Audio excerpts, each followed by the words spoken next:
BFM Business, le club du droit, présenté par Fabrice Lundy. Bonjour à tous, content de vous retrouver. Déjà, le mois de juin, ça file, hein. Oui, soleil, vent, neige, pluie. On a été là tout au long de la saison pour vous aider, pour vous guider, pour vous conseiller.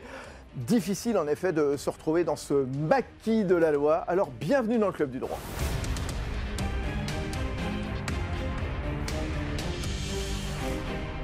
Et dans 2 minutes, l'acte de la semaine, gros plan sur l'adoption internationale. Rendez-vous également avec vos questions sur le club du droit@bfmbusiness.fr. Nos amis notaires vont vous répondre, le plein d'infos pratiques, le plein d'infos juridiques. C'est comme ça dans le club du droit. Et on démarre donc avec ce qui s'est passé cette semaine, avec les news de la semaine et Erwan Maurice. Bonjour Erwan. Bonjour Fabrice. Les résidences secondaires, les Français apparemment adorent, de plus en plus même. Oui, les Français adorent les résidences secondaires. La France est effectivement championne européenne des résidences secondaires. L'INSEE en dénombre pas moins de 3 millions. Le secteur immobilier, effectivement, se porte bien. Les taux sont bas, on n'arrête pas de le dire. C'est un bon point pour relancer ce secteur de la résidence secondaire. Les préférences des Français, regardons d'un peu plus près. S'ils pouvaient s'en offrir une, ils seraient 44% à aller au bord de la mer, 22% à choisir la campagne, un peu plus de 10% pour la montagne et 7% seulement partiraient, pourquoi pas, à l'étranger. Alors, il existe néanmoins quelques freins. La location saisonnière courte durée, vous savez, le fameux Airbnb, on va parfois préférer louer un bien plutôt que d'en acheter un parce qu'il faut... Et de se contraindre à y aller. Exactement, se contraindre à aller. Et puis, il faut l'entretenir, il faut parfois payer aussi l'IFI si on a une résidence secondaire. Et puis, la taxe d'habitation qui devrait être maintenue. Qui va être maintenue, c'est Bruno Le Maire qui l'avait dit. Je comprends. Vous nous dites, donc 7% des Français préféreraient, choisiraient l'étranger. Alors justement, tiens, les Français, encore les premiers étrangers à investir où ça ? Au Portugal. Le Portugal, un pays d'ailleurs qui connaît une progression de 20% de ventes en un an. Racontez-nous. Tout à fait. L'intérêt des Français pour le Portugal ne se dément pas. En 2017, un bien sur 4 a été acheté par un étranger. Ah oui. Et les Français, effectivement, arrivent sur la première marche du podium, devant suivi des Brésiliens et des Britanniques qui sont sur la 3e marche. Un engouement qui fait encore, en 2017, monter les prix de la pierre, plus 9%. Ils avaient déjà augmenté de 7% en 2016. 3 régions attirent les Français et puis plus généralement les étrangers. Lisbonne. Porto, commençons par le nord. Lisbonne, oui. Évidemment, et puis la région d'Algarve. L'Algarve, vous voyez, au sud. Dans le sud. Très très bien. Bon, voilà, c'est bien, voilà, une bonne idée, en tout cas un bon conseil. Dernière info, alors là, rien à voir. C'est en Chine, les couples qui souhaitent se séparer doivent passer des tests de divorce. Qu'est-ce que c'est que ça ? Et c'est bizarre, ça se passe dans la province du Jiangsu, au nord de Shanghai. Un examen pour tenter de faire reculer le nombre de divorces. L'objectif, c'est de faire réfléchir les deux conjoints et de leur donner envie de rester ensemble. Alors, c'est étrange, mais on pose toute une série de questions. Par exemple, quel est le plus beau souvenir avec votre partenaire ou quel est l'aliment préféré de votre partenaire. Voilà, tout ça pour raviver les souvenirs. Faire vos amours, mais à la fin, quoi. Voilà, et puis peut-être se dire, finalement, on a passé des bons moments ensemble, restons ensemble. Pourquoi ? Parce que le nombre de divorces en Chine explose, 3,4 millions l'année dernière, c'est plus 8% en un an. En France, c'est simple, rappelons-le, de divorcer. Il suffit aujourd'hui de... Depuis un an, on va chez le notaire. On va chez le notaire et puis c'est réglé. Je ne sais pas si les notaires comme ça posent des questions. Tiens, on va le demander à Nathalie Cousigou-Suas dans un instant. Merci Erwan Maurice. L'acte de la semaine tout de suite. BFM Business, le club du droit, l'acte de la semaine. Avec donc Nathalie Cousigou-Suas. Bonjour maître. Bonjour à tous. Notaire dans le 5e arrondissement de Paris. Alors les couples qui veulent divorcer, vous leur posez des petites questions pour essayer de les remettre dans le droit chemin ou pas, non ? Alors a priori, le notaire, il n'a pas à poser de questions. Il doit simplement vérifier que la convention rédigée par les avocats ne porte pas atteinte à des principes essentiels et que le consentement a été régulièrement obtenu, c'est-à-dire après 15 jours de réflexion. Bon, vous entérinez tout simplement. Exactement. Voilà. Le droit, rien que le droit, point à la ligne. Exactement. Voilà, pas de sentiment. Bon, très bien. Si, il y a du sentiment. Un petit peu quand même. Bien sûr. Des bonnes choses et des fois des choses plus tristes. Mais c'est la vie. Nathalie Cousigou-Suas, donc je le disais, on va parler de l'adoption internationale. C'est un long parcours, hein. On va le voir dans un instant. Il y a vraiment plusieurs étapes essentielles, hein. Tiens, d'ailleurs, je le dis tout de suite, allez voir le site de diplomatie.gouv, qui est d'ailleurs très bien fait, hein, diplomatie.gouv, parce que le Quai d'Orsay, c'est un acteur important justement de cette procédure, avec la mission de l'adoption internationale, ce qu'on appelle la MAI. Tout repose sur une convention de La Haye de 1993. Nathalie Cousigo-Suas. Oui, exactement, c'est la convention de La Haye du 29 mai 1993 qui est entrée en France en vigueur au 1er octobre 1998 et qui a quand même été ratifiée par Fabrice par plus de 98 pays. Et ce qui est extrêmement important parce qu'on va voir que lorsqu'on est en présence d'un pays où on va adopter un enfant signataire, effectivement, les formalités sont beaucoup plus faciles, même si ça avec reste plus de un garanties, parcours, et beaucoup plus de garanties parce que pour les pays qui n'ont pas ratifié, vous pouvez avoir tout moment la procédure. Soyons prudents, soyez prudents. Extrêmement vigilants et pas se fier à n'importe qui parce que vous avez raison Fabrice de dire que c'est des démarches qui sont, il y a plein d'émotions derrière. Et il faut être très rigoureux pour pas se laisser avoir par des marchands en fait d'amour. Et puis il y a des conditions de sécurité qui peuvent s'avérer aussi difficiles. D'ailleurs, le Quai d'Orsay propose une carte avec les pays qui ont ratifié cette convention de La Haye, les organismes agréés pour adopter à l'étranger, parce qu'on ne peut pas adopter n'importe où, n'importe comment. Il y a juste des êtres humains quand même qui sont concernés. Alors, plusieurs étapes. On ne va pas donner tout le détail, parce qu'il y a beaucoup de paperasse, beaucoup de procédures. Première étape, c'est obtenir un agrément en vue de l'adoption. Conditions préalables indispensables, Nathalie Cousigo-Suas. Indispensable, effectivement. Alors, si vous êtes un Français résident à l'étranger, c'est le président du conseil général de votre résidence départementale qui va donner cet agrément. Donc, alors, vous déposez déjà un dossier de demande d'agrément. Vous êtes convoqué à une commission d'information, ce qui est sain. Et à la suite de cette réunion, vous devez confirmer votre demande d'agrément, ce qu'on comprend en fait, puisque ensuite, une fois que l'enfant est là, c'est irrévocable. Et ensuite, l'agrément va faire l'objet d'une enquête, la procédure d'agrément, à la fois pour les conditions d'accueil de l'enfant, économiques, sociales et psychologiques. Donc, il y a des travailleurs sociaux, au moins 2, des psychologues, au moins 2, qui vont auditionner, entre guillemets, le couple candidat à l'adoption. Alors, donc ça, c'est la demande d'agrément. Première étape, donc l'agrément, principalement le président du conseil départemental. Après, on ne va pas rentrer dans le détail, parce qu'il faudra voir si le candidat à l'adoption, il est étranger, il réside en France, ou le candidat à l'adoption, il est français, réside à l'étranger. Là, on parlait d'un Français résidant en France. En France, tout juste. Deuxième étape, Nathalie Cousigo-Suas, la constitution du dossier en France. Alors, peut-être déjà choisir le pays d'origine de l'enfant, on le disait. Et là, il y a presque 200 États dans le monde. Exactement. Et là encore, les fiches du Quai d'Orsay, il y a des fiches de pays d'adoption. Elles sont très bien faites. Donc, il faut effectivement, lorsque vous constituez votre dossier, se référer à la fiche du pays d'adoption que vous avez choisi. Parce que le recours à un opérateur français pour l'adoption, il est obligatoire. Et c'est la raison pour laquelle on voit justement sur chacun des fiches pays un organisme autorisé pour l'adoption, ce qu'on appelle un OA, une association de droit privé de l'Agence française de l'adoption. Tout ça est très bien organisé. Juste, si le pays choisi n'est pas partie prenante à cette fameuse convention de La Haye, qu'est-ce qu'on fait justement? L'adoption, elle n'est pas interdite pour autant. Alors, elle n'est pas interdite, mais elle est beaucoup plus périlleuse parce que vous avez des interlocuteurs qui ne sont pas toujours agréés, qui ne seront pas agréés. Puis surtout, la procédure d'adoption peut cesser à tout moment parce que justement, ils n'ont pas ratifié cette convention de La Haye de 93. Donc, il faut être très vigilant. Il y a eu des scandales, effectivement, des gens qui ont donné de l'argent à d'autres personnes qui n'étaient pas habilitées, ça s'est terminé très mal, avec beaucoup de désillusions. Voilà, des problèmes aussi d'absence, de consentement à l'adoption donné par les représentants légaux de l'enfant. Voilà, des parents ou de je ne sais qui vont dire prenez cet enfant, et puis on ne sait pas pour quelle raison exactement. Problème de corruption également, problème de sécurité également.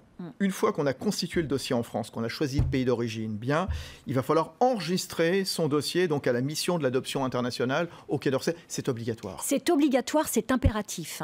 Donc ça, dès lors que le dossier est constitué, enregistrement auprès de la mission de l'adoption internationale. Et ensuite, on va à l'étranger. Alors cette fois, il y a une procédure à l'étranger. Et là encore, pays signataires, pays non signataires. signataires. On a quand même 98. Ouais. Donc, la moitié des pays. Voilà, donc il y a quand même, en fait, ceux qui ont signé sans ratifier, il y a la Fédération de Russie, la République de Corée, il y en a peu en Afrique, en fait, Fabrice, peu ont ratifié, mais aux États-Unis, dans presque tous les pays d'Amérique du Sud, eux, ils ont ratifié cette convention de la Haye. Alors, pays qui a ratifié va délivrer une autorisation donc, pour poursuivre la procédure, va remettre peut-être un jugement d'adoption, va remettre un certificat de conformité, va remettre un passeport aussi. Voilà, et un visa. Donc vous aurez besoin d'un visa pour revenir en France. Pour revenir en France. Et alors, ce qu'il faut savoir, Fabrice, c'est qu'a priori, dès lors qu'il s'agit d'un jugement valablement constitué à l'étranger qui est relatif à ce qu'on appelle l'état des personnes, on n'a pas besoin d'en obtenir ce qui s'appelle l'exéquatur en France, c'est-à-dire qu'il est applicable tout de suite en France. C'est-à-dire que l'enfant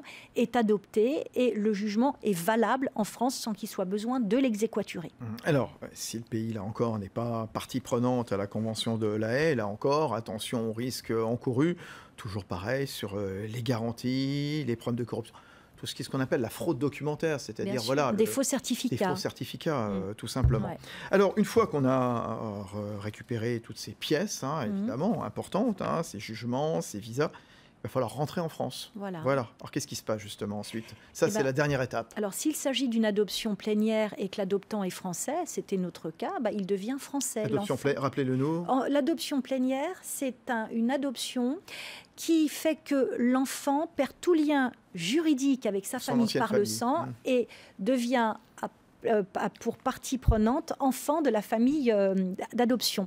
À la différence de l'adoption simple, qui là fait un mixte, vous conservez des liens avec la famille adoptive. En fait, vous adjoignez une famille à une autre. C'est la grande distinction, adoption plénière, adoption simple. Donc les effets, Fabrice, sont différents selon qu'il s'agit d'une adoption plénière, d'une adoption simple. Alors, donc je le disais, il va falloir rentrer en France. Évidemment, il va falloir obtenir un visa, bien entendu, La plupart la plupart des pays étrangers, la France demande des visas, un visa Schengen, bien entendu. C'est ce qu'on appelle un visa long séjour adoption, qui est valable 1 an, qui vaut titre de séjour de l'enfant en France.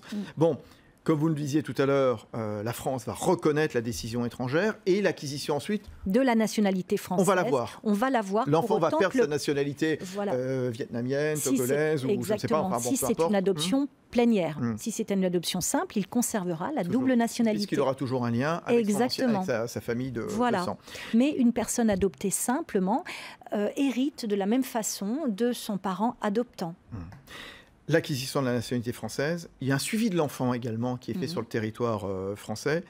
Les pays d'origine, ils exigent comme ça de plus en plus un suivi de l'enfant, l'envoi de rapports, de suivi pour vérifier qu'il y a bien une bonne prise en scène. La Convention de la Haye, en fait, elle est faite, c'est certes pour favoriser l'adoption internationale, mais aussi dans l'intérêt de l'enfant. Ce que nous dit la Convention de la Haye, c'est le bien-être et les conditions matérielles de l'enfant. Donc il est indispensable, l'enfant n'est pas une marchandise, qu'on vérifie si l'enfant est bien accueilli en France et que ça se passe bien. Tiens, on reparlera justement des droits de l'enfant tout à l'heure. Ce sera l'objet d'un reportage et d'un livre très intéressant. On en parlera juste avant la fin de ce Club du droit tout à l'heure. L'arrivée en France va entraîner un certain nombre de droits, de prestations sociales. Les droits de prestations sociales vont être... comme celle d'un enfant. Bien sûr, c'est un enfant à part entière. Il n'y a pas de raison de le distinguer. Au final, puisqu'on va bientôt se quitter, on va accueillir dans un instant Stéphanie Gaillard qui va répondre à toutes vos questions sur le club du droit @bfmbusiness.fr. Nathalie Kousigoussias, c'est un parcours du combattant ou pas? C'est facile ou pas d'adopter à l'international? Non, c'est un parcours du combattant. Alors, ce qu'on voit de plus en plus dans nos études, nous, c'est complètement différent. Ce n'est pas l'adoption internationale, c'est souvent l'adoption du conjoint. De l'enfant du conjoint plutôt, pas de l'adoption du conjoint, de l'adoption de l'enfant du conjoint. Donc ça, c'est beaucoup plus fréquent. Alors, c'est souvent utilisé pour permettre de recueillir des droits de succession dans le patrimoine de parents adoptants, mais il faut que ça corresponde à une réalité d'affection. Parce que si malheureusement on divorce de son conjoint, on ne divorce pas de son enfant. C'est ça plutôt qu'on voit dans nos études plutôt que des adoptions internationales, qui est beaucoup plus simple. L'adoption de l'enfant du conjoint est beaucoup plus simple, même si elle pose d'autres questions. Et Et l'adoption internationale, on le disait, il y a quand même, c'est principalement le ministère des Affaires étrangères qui a la main là-dessus. Voilà. Je le disais, donc il y a un très bon site sur Et vous avez raison, Fabrice. Le site est très très bien fait et explique bien justement tous les États qui ont ratifié cette convention de La Haye du 29 mai 1993. Vous êtes parfaite. Merci Nathalie Cousigou-Suens, notaire dans le 5e arrondissement de Paris. Bon retour. Passez-moi le notaire.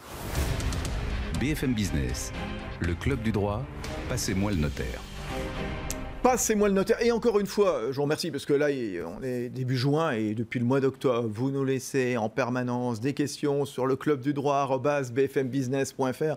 Un grand merci à toutes, un grand merci à tous. Stéphanie Gaillard, bonjour. Bonjour. Notaire dans le 8e arrondissement de Paris. Vous êtes prête à répondre à toutes les questions ? Vous me le direz après. Ça, vous me le dire déjà, pour me rassurer. Bon, Jean-Charles à Lunéville, c'est en Meurthe-et-Moselle, bien entendu, qui nous dit: je suis artisan, je me suis domicilié à l'adresse de ma résidence principale dont je suis propriétaire. Puis-je bénéficier de la règle de l'insaisissabilité de plein droit de la résidence principale de l'entrepreneur individuel? Et il précise, Stéphanie Gaillard, qu'il a fait cette domiciliation au moment de l'immatriculation. Déjà, de quoi il parle? De quoi s'agit-il? Il parle de l'insaisissabilité de plein droit de la résidence principale de l'entrepreneur individuel. C'est quoi? Ça veut dire en résumé que vos créanciers ne pourront pas saisir votre maison et donc vous gardez un toit sur la tête. Voilà ce que ça veut dire. Bon, ça, comme ça, c'est clair. Donc, il demande, est-ce que je peux bénéficier de la règle de l'insaisissabilité de plein droit? Est-ce qu'il peut en bénéficier ou pas alors? Alors, depuis 2015, depuis août 2015, c'est de plein droit, c'est-à-dire aucune formalité n'est exigible. Donc, il a tout à fait raison. Avant 2015, il y avait une obligation de venir voir son notaire, de faire un acte qu'on publiait à la publicité foncière et on avait une inscription à faire, soit au registre des métiers si vous étiez artisan, soit au registre du commerce si vous étiez commerçant. Là, pour la résidence principale, automatique. Ça ne veut pas dire que Jean-Charles n'aura pas une démarche à faire auprès de la conservation des hypothèques, donc son notaire, conservation des hypothèques et registre des métiers, en l'occurrence pour ses autres biens immobiliers si jamais il avait une résidence secondaire. Parce qu'un rappel de taille quand même, le patrimoine personnel d'un entrepreneur, il n'est jamais totalement à l'abri de l'action des créanciers de l'entreprise. Oui, parce que vous pouvez avoir des dettes sociales, des dettes fiscales, avoir un chantier sur lequel votre assurance vous condamne. Donc effectivement, il y a un risque. Donc qui dit risque poursuite de perdre son patrimoine. Est-ce qu'il faut qu'il exerce son activité justement, forcément, dans sa résidence principale? Est-ce que la domiciliation, ça suffit à rendre le bien insaisissable? Ça n'a rien à voir. Ça n'a rien à voir. Ça n'a rien à voir. Bon, est-ce que ça pose aussi en général la question du régime matrimonial des chefs d'entreprise? Alors, en général, quand un chef d'entreprise a l'idée de venir nous voir avant de se marier, on préconise quand même la séparation de biens pour justement la séparation des patrimoines de monsieur et de madame. Voilà, ça c'est un conseil que vous donnez justement. Ah oui, attention, pas trop mélanger les choses parce qu'à un moment, on peut vite être rattrapé par la patrouille. Exactement. Et puis, si vous avez besoin de souscrire un financement pour votre entreprise, c'est mieux que vous le fassiez tout seul sans avoir besoin de l'accord de votre conjoint, à mon avis. Juste. Bon, c'est très bien. J'espère qu'il sera content, Jean-Charles, de votre réponse, Stéphanie Gaillard. On part à la frontière suisse, à Veigy-Foncenex, c'est dans la Haute-Savoie. C'est Nelly qui nous a contactés, qui nous dit: nous avons fait une donation d'une grange à nos 2 enfants. Nous allons y construire 2 appartements. Nous ne voulons pas payer les droits de succession maintenant. Est-ce que les impôts vont accepter que nos enfants nous signent une reconnaissance de dette de la valeur des travaux? Alors, par quoi on commence? Pourquoi une reconnaissance de dette? À quoi ça servirait, Stéphanie Gaillard? Alors, dans le cas de figure, ça ne sert pas à grand-chose. Par contre, je veux bien vous expliquer ce que c'est qu'une reconnaissance de dette. Je vous prête de l'argent, je vous aime bien, mais j'ai quand même envie qu'à votre décès, vos héritiers me dédommagent, donc vous reconnaissez me devoir de l'argent. Voilà, en résumé, c'est à peu près ça. Dans ce cas de figure, ce n'est pas comme ça que ça va se passer. C'est-à-dire qu'on repart un peu sur ce que veut dire l'usufruit nu propriété. Oui. Nu propriété, propriétaire du capital. Usufruitier, je perçois les loyers où j'habite le bien. Ça veut dire qu'être nu propriétaire, c'est un peu du virtuel jusqu'à mon décès. D'accord? Donc, si l'usufruitier construit... en l'occurrence, on ne construit pas, on va réhabiliter donc une grange en 2 appartements ou en 2 logements. Ça veut dire que moi, usufruitière, je vais pouvoir toucher des revenus qui sont liés aux travaux que j'ai mis dans ma grange. Je comprends. Donc, nu propriétaire, je ne vais pas vous payer en avance quelque chose qui peut-être, si madame décède dans très longtemps, les travaux seront à refaire. Et peut-être que l'investissement qu'elle aura mis dans les granges lui auront rapporté des revenus suffisants pour dire qu'il y a un équilibre. Deuxième élément qui, à mon sens, me fait dire qu'il n'y a lieu de rien établir, même par rapport à l'administration fiscale, c'est que l'usufruitier a un droit de démolir ce qu'il a construit.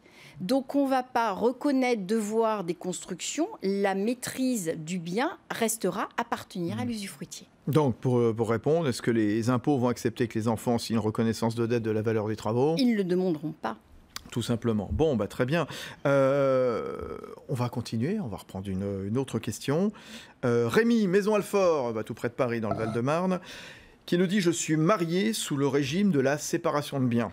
J'ai un enfant d'un premier mariage à qui ça se passe très très mal, nous explique-t-il. J'ai 2 enfants d'une autre union. Comment privilégier ces derniers ?» Bon, déjà, est-ce que le régime matrimonial, il a une incidence ? Parce qu'il nous dit « Je suis marié sous le régime de la séparation des biens ». Non, déjà c'est une bonne chose qu'il soit marié dans un régime de séparation de biens avec des enfants d'une première union, parce qu'on revient un petit peu à ce qu'on a dit tout à l'heure pour notre artisan oui, séparation des patrimoines. Mais ce n'est pas ça qui va nous aider sur le reste de la réponse. Alors à quoi il pense spécialement quoi il pense aux successions, l'assurance, c'est quoi exactement ? À mon sens, il doit penser d'être dans l'anticipation, parce que s'il ne fait rien, les enfants vont être tous les 3 à égalité, sous les droits de son conjoint survivant. Ça veut dire qu'il veut privilégier ses enfants de sa deuxième union. C'est ce qu'on a compris, exactement, parce qu'avec le premier, ça ne se passe pas très bien. Donc, on privilégie comment ? Soit sous notre règne, par une donation. Donc, je donne, et à ce moment-là, je vais donner ce qu'on appelle de manière précipitaire, c'est-à-dire je donne plus que ce qu'il aurait eu si j'avais rien fait. Donc ça, c'est possible de faire une donation en donnant plus à certains qu'à d'autres. Exactement. Donc c'est une donation qui utilise la quotité disponible, c'est-à-dire chaque enfant a une réserve et une donation précipitaire. Alors le mot est un petit peu technique, mais je suis désolée, s'imputera sur la quotité disponible, c'est-à-dire j'ai donné plus que ce que la loi lui prévoit. C'est ça. Mais d'accord, on peut donner plus que ce que la loi prévoit, mais est-ce qu'on peut donner moins à l'autre, par exemple ? De fait, l'autre aura moins. C'est quoi ? C'est une sorte de déshéritage avant l'heure C'est une sorte de déshéritage avant l'heure. Ah d'accord. Deuxième cas de figure, on prévoit un contrat d'assurance vie. Ce contrat d'assurance vie, au lieu de mettre comme bénéficiaires mes enfants, je mettrai uniquement les 2 derniers. Voilà. Il faut effectivement ne pas tout mettre et ne pas mettre tout son patrimoine dans l'assurance vie, parce que le premier pourrait revendiquer en disant j'ai été spolié, il n'y a plus rien dans la succession de mon père. Il aurait raison.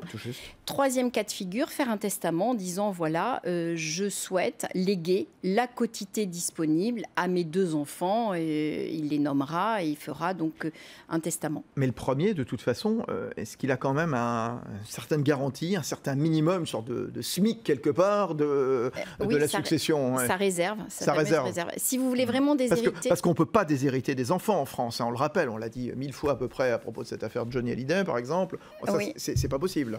Vous pouvez déshériter, moi c'est ce que je dis à certains de mes clients, si vous ne laissez rien dans votre succession. Vous allez jouer au casino, si vous ne laissez rien, vous déshéritez. Oui, mais les deux du dernier mariage, de la dernière union, n'auront pas plus. Exactement. Donc soit on déshérite tout le monde, soit on avantage. De son vivant ou à son décès. Parce que le Code civil, il empêche une personne de déshériter entièrement ses enfants. Voilà. Exactement. Et il y a toujours cette réserve héréditaire qui est le minimum, et après on fait ce qu'on veut. Réserve individuelle, et il y a une partie qu'on peut donner à son voisin, sa voisine ou à ses enfants. Bon, c'est très bien. Merci beaucoup Stéphanie Gaillard. Merci d'être venue pour répondre aux questions des auditeurs, des téléspectateurs du Club du Droit sur BFM Business. Elle est notaire dans le 8e arrondissement de Paris. Le saviez-vous ? BFM Business, le Club du Droit. Le saviez-vous ? Et on le voit chaque semaine, les notaires, ils sont au cœur de la famille. Stéphanie encore vient de nous le dire, Nathalie, il y a encore une dizaine de minutes. Oui, une famille au contours changeants, compte tenu de l'évolution de la société, du droit, par exemple le mariage pour tous, les nouvelles formes de procréation, les nouvelles techniques de procréation. Explications et reportages signés Erwan Maurice. C'est un sujet en effet sensible qu'est celui de la filiation, une problématique abordée lors d'un grand colloque mi-mai au Conseil supérieur du notariat. Droit de l'enfant et droit à l'enfant, c'est une vraie question de droit qui est en effet posée. Une étude réalisée par une trentaine de chercheurs et de sociologues y a été présentée. Jean-Michel Morin, sociologue à l'université Paris-Descartes, y participait. Va-t-on vers un marché où l'enfant n'est qu'un objet? Va-t-on vers des enfants privés de repères parce qu'ils ne retrouvent pas leur père ou parce qu'ils ont plusieurs figures féminines qui se sont succédées dans leur filiation? Quelle va être la généalogie de ces enfants? Où sont leurs grands-parents, arrière-grands-parents? Où est leur lignage? Même si les notaires sont au cœur des débats, ils s'interdisent de prendre parti. Nathalie Bayon-Wirtz, juriste au Conseil supérieur du notariat et maître de conférences à l'Université de Reims. Le notariat a été auditionné à plusieurs reprises par les parlementaires, par les pouvoirs publics et à chaque fois a mis le doigt sur les conséquences juridiques de l'ouverture du mariage des personnes de même sexe. Et il en va de même pour les problématiques liées à l'enfant et au droit de la filiation. C'est une position qui volontairement se veut neutre. Alors quel statut juridique de l'enfant ? Question brûlante, par exemple, pour ceux nés grâce aux techniques d'assistance médicale à la procréation.